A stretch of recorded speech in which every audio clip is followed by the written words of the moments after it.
This is now the demonstration. This is the #1 painting. This painting is the first painting hot off the press when I first started the program over 6 years ago. This painting will allow me to demonstrate to you how our program works with the sponge, with the 3 moves, and a tiny, tiny little bit of brushwork, okay? There are many paintings, there's no brushwork done at all, but this one does require a little bit of brushwork. And this is what we're gonna show you how to do today.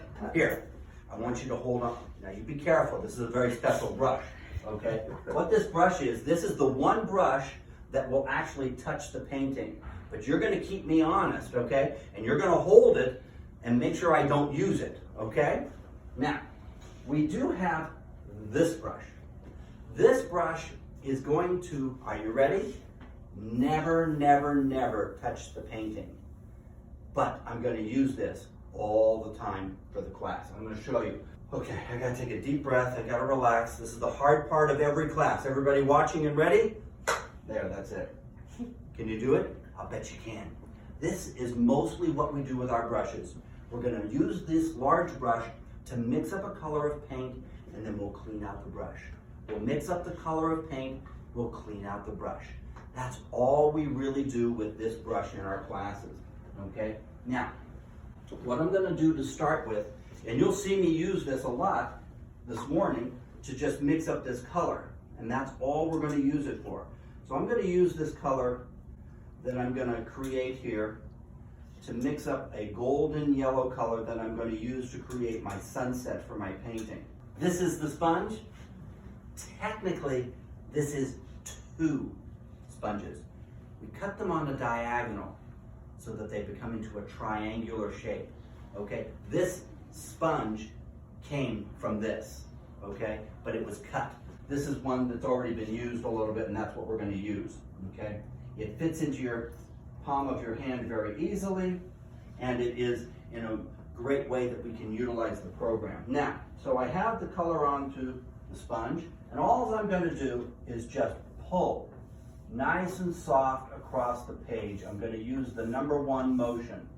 This is a little hard to see because it's yellow paint against the yellow tape, and that really is as simple as that. That's going to become our sunset. We need a little bit stronger color there. There we go. Now, that was really hard, wasn't it? That's gonna become the sunset. Now what I wanna do is I wanna mix up a color that I'm gonna utilize for the sky. Now, I want you all to pay attention very, very carefully. If you fail to mix this color up exactly right, your painting will be ruined. Okay, now, did everybody see what I did? Did you see what I did, Vicki? I think so. Not really. I'm like over here hiding it. You didn't see anything. No. Here's the point, Win, okay? This is only a demonstration. You're not gonna get all of the minutia and all the details today. But when our artist comes in, they will slow down. And they will tell you, we're gonna use the second color from the last, which is blue. We're gonna add a little third from the last color, which is purple, to make a beautiful periwinkle color for the sky. And if that wasn't good enough, she's gonna walk around the table and make sure, oh, you need a little more water in your paint, you need a little more blue, you need a little more purple, and she's gonna make sure that every one of you has the right color. Then she'll come up to the front and she'll say, now, this is what we're gonna do with that color. Nobody gets left behind with our program. So now, I'm gonna take that lovely blue color and I'm gonna create my sky. Again, just the soft pulling across the page with the #1 motion. Add a little water here and soften that up to blend that into there. And that becomes my sky. Now, how long did that sky take? Maybe, what? A few seconds. Yeah, just a few seconds. I have people who've worked with watercolor for years and they say it takes me 45 minutes to paint my sky. This is super, super simple. Now, I have to tell you something that is true. I have painted for over 40 years. I've done everything under the sun. Oils, acrylics, watercolors, airbrush. I make this look simple. And my artists that work for us, they too, they make it look simple. But I'm here to tell you, this is an important point. If only the people that created it and teach it were able to do it, we would never have more than one class in each community. But because it's so simple that you're able to do it, we are coming to your community and other communities month after month after month to do classes. There are some places we've been going to the same community for 3 or 4 years consistently. And it's proof that this is a simple program that everybody can do. Now, what I'm going to do now is I'm going to mix up a color that I'm going to use to create the graphs at the bottom of the page. Okay? Now, I do know that I told you all in the beginning that there was going to be 3 moves. Now, there are subtle variations on some of those moves, and we're going to talk about that right now. See, because if I wanted, I could use the number 1 motion and just put in a straight horizontal landscape. And you know what that would be? I'm sorry, that would be so boring. But there's a simple fix. Instead of just pulling straight across, what we're going to do is we're going to wave the sponge across the paper slowly. And that wave will create some hills and some valleys like you see here in the landscape. It's a simple variation. So I'm going to take the green color and I'm going to come over here to our painting and I'm going to simply wave across the page there. And that's going to become my landscape. And look at how simple that is.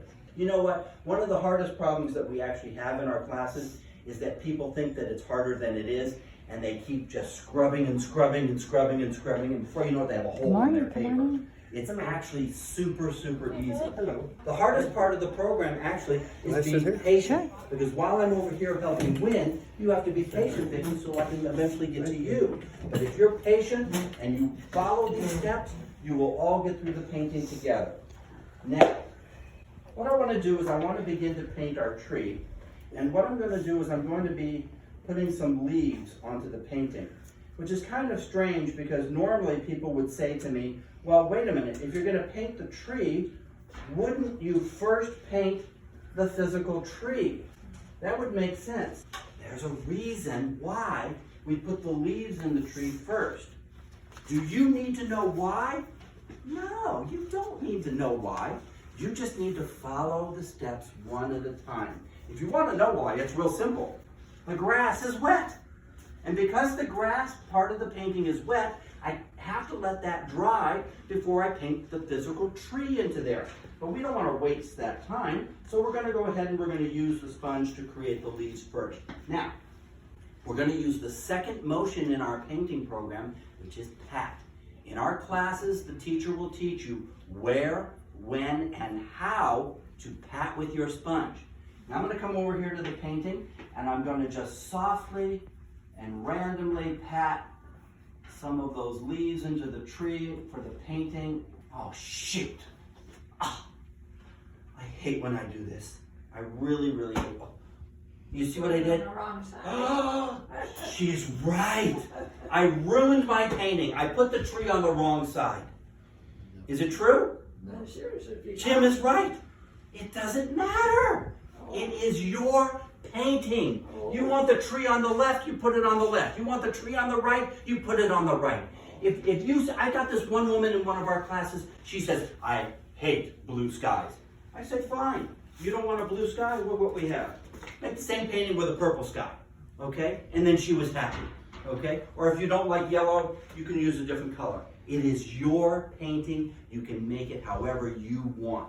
And so there is no right or wrong in that regard. And I'll go ahead and just kind of finish that off there with some more patting. I'll clean out my sponge. By the way, folks, you've been watching me now, right? Has my paint brush ever touched the painting? And the answer is no, it has not. It has not. Who has my brush? Vicky, you have my brush. Okay, good. In just a moment, I'm going to grab that brush from you, and this will be the one and only time that we're actually going to use the brush on the painting. Now I'm going to use this big brush here to mix the color that I want. And I'm going to go ahead and steal that from you. Thank you for holding on to that for us.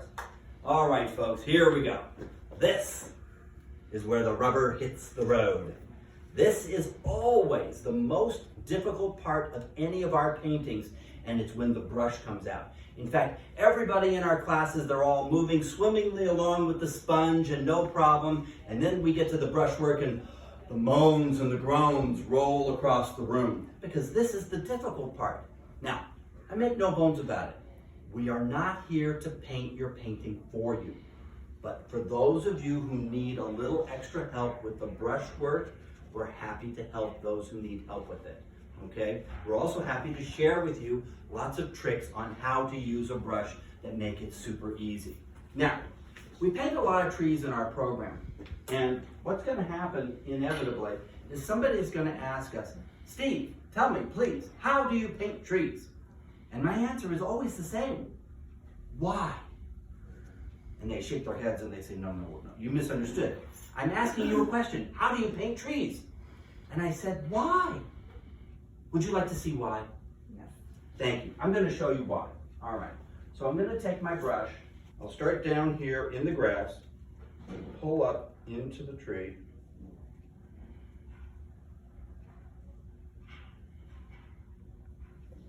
And what letter do you see?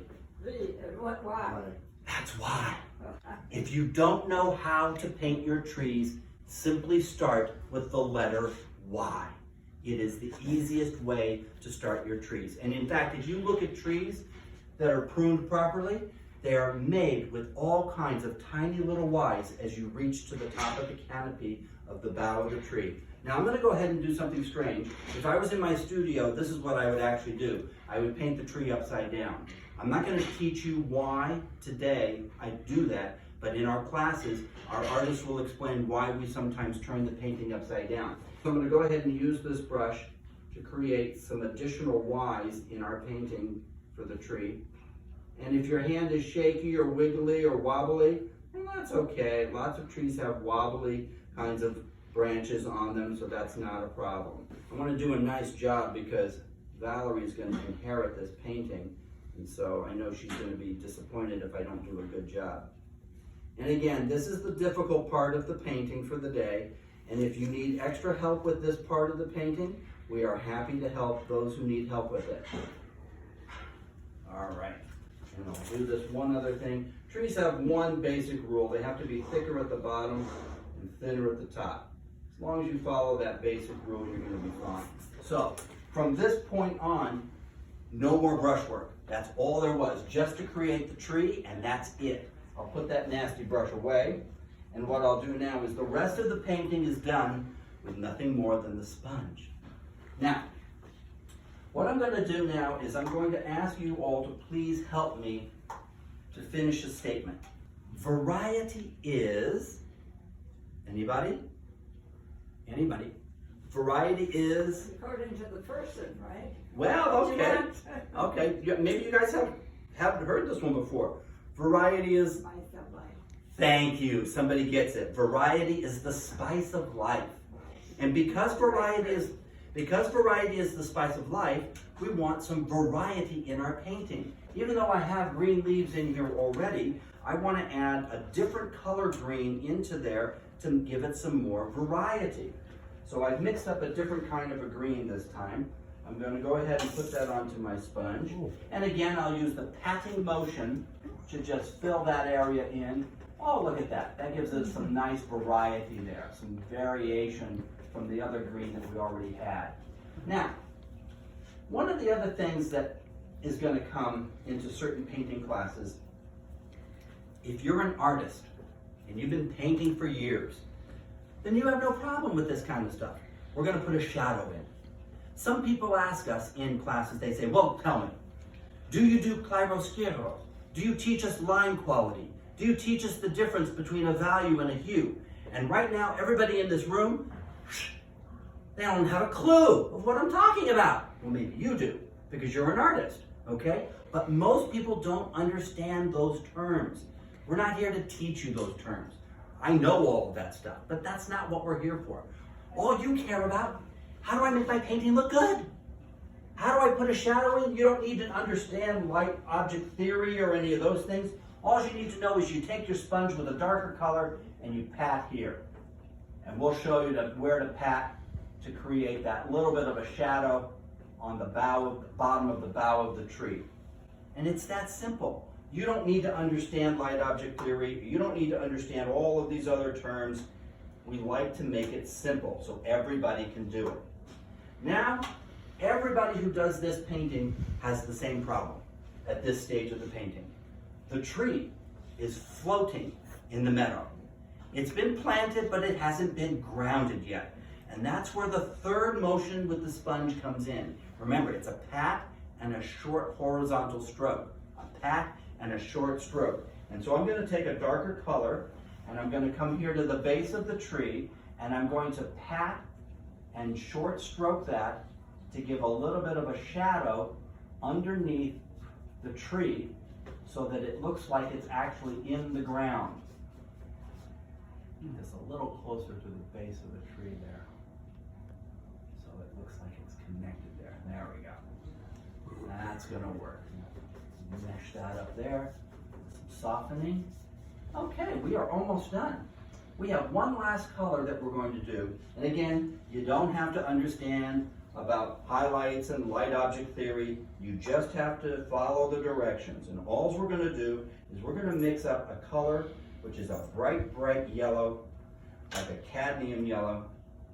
And we're going to put it on the sponge. And on the top of the bough of the tree here, as a highlight, we're going to add some of that bright, bright, bright yellow to highlight the top of the tree. We're also going to add a little of that down here into the bottom fallen grass. And this is it. We are basically done. Now, this is my absolute most favorite part of every class. Not because we get to say goodbye because we're finished, but because we are finished.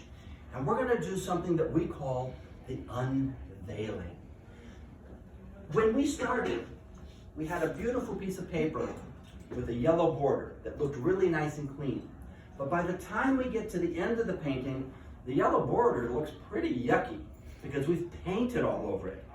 But what we're going to do now is we're going to take the tape off of the painting and we're going to reveal what's underneath. This is my favorite part because inevitably what ends up happening is people come to the class and they say, you know, I'm not so sure I like my painting. And I say, you know what, no problem. Pat a little purple here, add a little yellow there, you're going to be fine. And then they go, yeah, that works, that's good. And then somebody else comes along and says, I'm still not happy with my painting. And I say, well, wait a minute. They say, no, you wait a minute. I did all that. I added the purple, I patted the yellow, I'm still not happy. And I said, wait a minute. One more thing needs to be done. What is that one thing? The one thing is the unveiling, the removing of the tape. It is inevitable that by the time we get to the end of the class and the tape is removed and you see the final finished product, it comes alive with the beautiful white border wrapped around the painting. This is one of dozens and dozens of paintings that are able to be done with this system with Art for All Ages that we can do with you and your community. So this is how it works. In fact, now you can't keep this. I'm going to sign this. By the way, that's the one thing missing. It needs my pencil signature at the end. That's the only thing that's missing. But I'm going to give this to Valerie when we're all said and done. You can pass this around and take a look at this. Does anybody have any questions?